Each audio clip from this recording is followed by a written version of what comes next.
नमस्कार दोस्तों, मैं हूं राघवेंद्र सिंह। आपके अपने YouTube चैनल पर आपका हार्दिक स्वागत करता हूं। दोस्तों, हमेशा की तरह आज भी वेलफेयर से रिलेटेड जानकारी आप लोगों के समक्ष लेकर के आया हूं। आज के वीडियो के माध्यम से मैं आप लोगों को आपके ही प्रश्नों का जवाब देने वाला हूं। कमेंट सेक्शन के माध्यम से जो आप सभी ने प्रश्न पूछे हैं, उन सभी का जवाब लेकर के मैं आया हूं।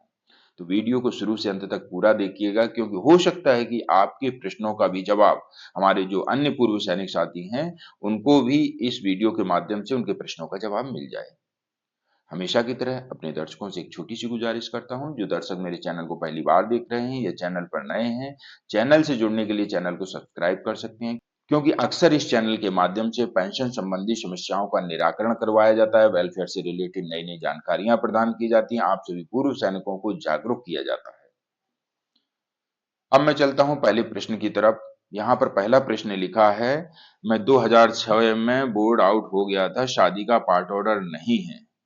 ये प्रश्न आया है डोली सिंह मैजिकल स्टोरीज की तरफ से। इन्होंने लिखा है, तो मैं सबसे पहले इनको सलाह देना चाह रहा हूं कि यदि ये बोर्ड पेंशन ले रहे हैं, तो इनका शादी का पार्ट ऑर्डर भी होगा। यदि शादी का पार्ट ऑर्डर अभी तक नहीं हुआ है, तो जाकर के अपने जिला सैनिक कल्याण बोर्ड से संपर्क करें। वहां से अधिक जानकारी आप प्राप्त कर सकते हैं कि शादी का पार्ट ऑर्डर कैसे होगा। वो आपकी इसमें जरूर हेल्प करेंगे, और आपका शादी का पार्ट ऑर्डर हो जाएगा तभी आपको आगे भी बेनिफिट मिल पाएगा, अन्यथा आप बेनिफिट से वंचित रह जाएंगे। अगला प्रश्न है, मेरी माता जी को OROP 3 का एरियर नहीं मिला, ना ही पेंशन मिली। ये प्रश्न आया है अभिषेक डोबरा जी की आईडी से। इन्होंने लिखा है कि इनकी माताजी को OROP 3 का एरियर नहीं मिला, ना ही OROP 3 की पेंशन। तो मैं इन लोगों को बोलना चाहता हूं, जो भी इस प्रश्न से जुड़े हुए हमारे सैनिक परिवार हैं, यदि आपको OROP 3 का बेनिफिट नहीं मिला है, तो आपको अवश्य ही बेनिफिट दिलवाया जाएगा। इसके लिए सबसे पहले आप टेबल नंबर 7, जो OROP 3 की टेबल है, टेबल नंबर 7, उससे अपनी पेंशन को वर्कआउट कीजिए क्वालिफाइंग सर्विस और रैंक के आधार पर।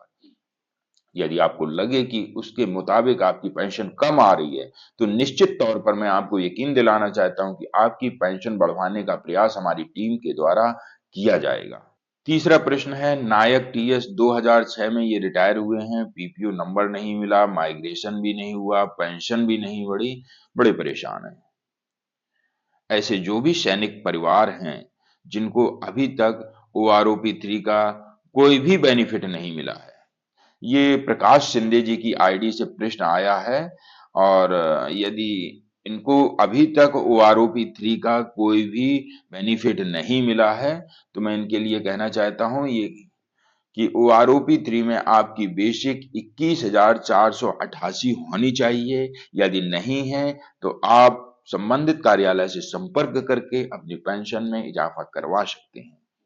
चौथा प्रश्न है, OROP रिवीजन में कितना परसेंट बेसिक बढ़ता है? DR प्रधान जी की आईडी से ये प्रश्न आया है। इस प्रकार के जो भी पेंशनर हैं, जो भी सैनिक परिवार हैं, उन लोगों के लिए मेरा यही जवाब है कि OROP 3 में परसेंट के हिसाब से बेसिक नहीं बढ़ता है, मिनिमम और मैक्सिमम के आधार पर OROP 3 में पेंशन का रिवीजन किया जाता है। पांचवा, 1989 में रिटायर हुआ हूं, MACP ACP मिलेगा या नहीं मिलेगा? उमेश सिंह जी की आईडी से ये प्रश्न आया है। ऐसे जो भी पेंशनर हैं, जो 80 के दशक, 90 के दशक में रिटायर हुए हैं, 70 के दशक में रिटायर हुए हैं, उनको MACP स्कीम लागू नहीं है, क्योंकि MACP स्कीम तो 2006 के बाद में आई है। यहाँ पर मैं आपकी बात का समर्थन कहते हुए ये भी कहना चाहता हूँ कि ये MACP जिस प्रकार से 2006 के बाद वालों को दी जा रही है, क्यों ना गवर्नमेंट ऐसा कोई नियम लाए जिससे MACP का बेनिफिट सभी को मिल सके। छठवां प्रश्न है, सर मैं आपसे कैसे बात कर सकता हूं? ये हमारे कई सैनिक भाई प्रश्न लिखते हैं, लेकिन मैं आप लोगों को बताना चाहता हूं कि प्रत्येक वीडियो के डिस्क्रिप्शन में मेरा नंबर दिया हुआ है, हमारी टीम का नंबर दिया हुआ है। आप उस पर कॉल करके, सर्वप्रथम आप कॉल ना करें, व्हाट्सएप पर अपनी समस्या लिख करके भेजें। समस्या के मुताबिक फिर मैं आपको कॉल करूंगा कि आपकी क्या समस्या है और उसको किस प्रकार से सुलझाया जा सकता है। सातवां प्रश्न है, MACP नायब सूबेदार यानी कि हवलदार रैंक से ये रिटायर हैं। MACP नायब सूबेदार इनको मिला हुआ है, 26 साल सेवा की है, 2016 में रिटायर हुए हैं बोर्ड पेंशन लेकर के। ये पूछ रहे हैं क्या मुझे OROP का बेनिफिट मिलेगा कि नहीं मिलेगा। इन्होंने अपनी कंप्लीट सर्विस की है, उनको OROP का बेनिफिट अवश्य ही मिलेगा। यदि आपको बेनिफिट नहीं मिल रहा है, तो आप हमारी टीम से संपर्क करके अपनी पेंशन को बढ़वा सकते हैं। यहाँ पर 8वां प्रश्न है 5,39,768 पीपीओ में पेबल लमसम क्या है? ये महेंद्र रविदास जी की आईडी से प्रश्न आया है। इन्होंने पूछा है कि ये 5,39,768 रुपए का पेमेंट क्या है? क्या ये मुझे मिलेगा? इस प्रकार का जो इसके भी पीपीओ में एंट्री है, पेबल लमसम लिखा हुआ है और वो बहुत पहले रिटायरमेंट आ चुके हैं। उन लोगों को बता देना चाहता हूँ कि ये ग्रेच्युटी या कम्युटेशन का अमाउंट है। ओआरओपी में जैसे ही रिवीजन हुआ या 7th पे कमीशन में रिवीजन हुआ तो उसके अनुसार आपकी कम्युटेशन में भी रिवीजन होता है। इसके अनुसार इस अमाउंट को बढ़ा दिया जाता है और ये नई एंट्री पुनः कर दी जाती है। 9वां प्रश्न है पिताजी बीएसएफ से 1995 में 22 साल सर्विस करके रिटायर हुए हैं। रावल राज जी की आईडी से प्रश्न आया है। जो भी हमारे सैनिक भाई बीएसएफ, आईटीबीपी, सीआरपीएफ इत्यादि पैरामिलिट्री फोर्स से रिटायर हैं, यदि उनको लगे कि उनकी पेंशन कम आ रही है तो सबसे पहले वो ये जानने का प्रयास करें कि उनकी पेंशन कितनी कम आ रही है और किस वजह से कम आ रही है। यदि उनको फिर भी लगता है कि उनकी पेंशन में रिवीजन नहीं हो पा रहा है, उनकी पेंशन में सुधार नहीं हो पा रहा है, तो आप हमारी टीम से भी संपर्क करके अपनी पेंशन संबंधी समस्याओं का निराकरण करवा सकते हैं। एक और महत्वपूर्ण बात निकल करके सामने आ रही है। पंजाब एवं हरियाणा हाई कोर्ट ने 15 वर्ष की अवधि को चुनौती देने वाली कम्युटेशन की याचिकाओं को खारिज कर दिया। तो ये बिल्कुल सही है क्योंकि हाई कोर्ट ने जो 15 वर्ष की चुनौती जिन लोगों ने दी थी उन याचिकाओं को खारिज कर दिया गया है। क्यों खारिज किया गया है? क्योंकि जो हम कम्युटेशन लेते हैं तो 15 वर्षों के लिए लिया जाता है कम्युटेशन और 12% ब्याज दर के हिसाब से ये बिल्कुल कंफर्म होता है जब हम कम्युटेशन लेते हैं और हमें वहां पर सिग्नेचर करने होते हैं कि मैं कम्युटेशन लेना चाहता हूँ। आपने उन तमाम नियम एवं शर्तों को पढ़ा है कि मैं 12% ब्याज दर के हिसाब से 15 वर्षों के लिए इस कम्युटेशन की राशि को ले रहा हूं। जब आप एग्री हो गए, आपने सिग्नेचर कर दिए, तभी आपको दिया गया। किसी ने आपको जबरदस्ती तो थोपा नहीं है कि कम्युटेशन ले ही ले लो, आपको लेना ही पड़ेगा।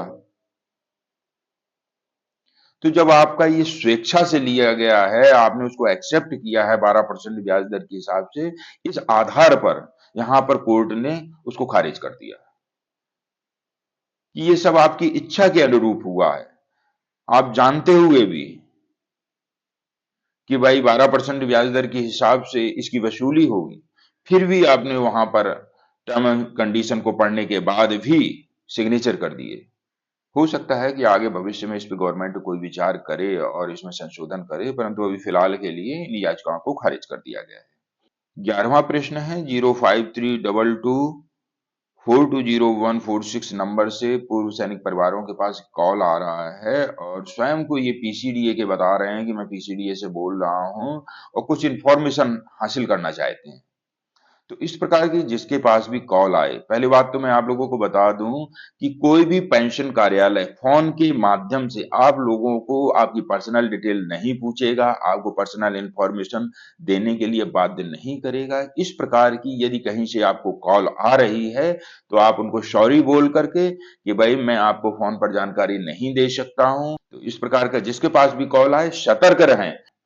वो आपको कुछ भी कहें, कोई बटन दबाने के लिए या ओटीपी इत्यादि मांगे या अन्य कोई जानकारी मांगे तो आप उनके साथ बिल्कुल भी जानकारी शेयर ना करें क्योंकि ये हैकर्स होते हैं, साइबर अपराधी होते हैं। ऐसे भोले वाले और बुजुर्गों को कॉल करके ये इनका मकसद रहता है कि परेशान करना और उनके अकाउंट से उनका पैसा निकाल लेना। तो ऐसे लोगों से सावधान रहें। यहाँ पर सबसे बड़ी खुशखबरी निकल करके सामने आई है टर्म ऑफ एंगेजमेंट के संबंध में। सूबेदार मेजर से जो ऑनरी लेफ्टिनेंट, ऑनरी कैप्टन या सूबेदार रैंक से रिटायर हुए हैं उन लोगों के लिए बड़ी ही खुशखबरी की बात यहाँ पर मैं लेकर के आया हूँ। ऑनरी लेफ्टिनेंट जो 32 साल 6 महीने नौकरी करके या उससे अधिक नौकरी करके रिटायर हुए हैं, उनकी पेंशन को ठीक करवाने का प्रयास हमारी टीम के द्वारा किया जा रहा है। OROP 3 की सिफारिशों के सर्कुलर नंबर टेबल नंबर 7 में उनकी पेंशन को 46,300 प्रतिमाएं रखा गया है। लेकिन पीसीडीए के सिस्टम में टर्म ऑफ एंगेजमेंट सही न होने के कारण उनकी पेंशन को 41,200 पर ही फिक्स कर दिया गया था। हमारी टीम के माध्यम से पंजाब, हरियाणा, हिमाचल, आंध्र प्रदेश इत्यादि क्षेत्रों से जब ये सूबेदार मेजर साहब ने कॉल किया, हमारी टीम के माध्यम से उनकी शिकायत उनके संबंधित कार्यालय को भिजवाई गई, तो आप स्क्रीन के माध्यम से देखें कि किस प्रकार से उनकी पेंशन में बढ़ोतरी हुई। यानी कि पर मंथ ये एक आंध्र प्रदेश के पांड्या साहब हैं। सूबेदार मेजर रैंक से रिटायर हुए हैं, इनको ऑनरी लेफ्टिनेंट मिला था। इनकी पेंशन में हमारी टीम के प्रयास से बढ़ोतरी हुई है और इनकी पेंशन में तकरीबन 8,000 रुपए की वृद्धि हुई है। इस प्रकार से जो भी हमारे सैनिक भाई हैं जो सूबेदार मेजर रैंक से रिटायर हुए हैं, ऑनरी लेफ्टिनेंट, ऑनरी कैप्टन मिला है, उनकी पेंशन यदि अभी भी कम आ रही तो आप संबंधित कार्यालय से संपर्क करके अपनी पेंशन बढ़वाइए, क्योंकि टर्म ऑफ एंगेजमेंट के कारण हमारे सैनिकों को बहुत ही नुकसान हो रहा था। उसमें सुधार किया गया, लेटर जारी किया गया, उसके बाद में पेंशन में बढ़ोतरी की जा रही है।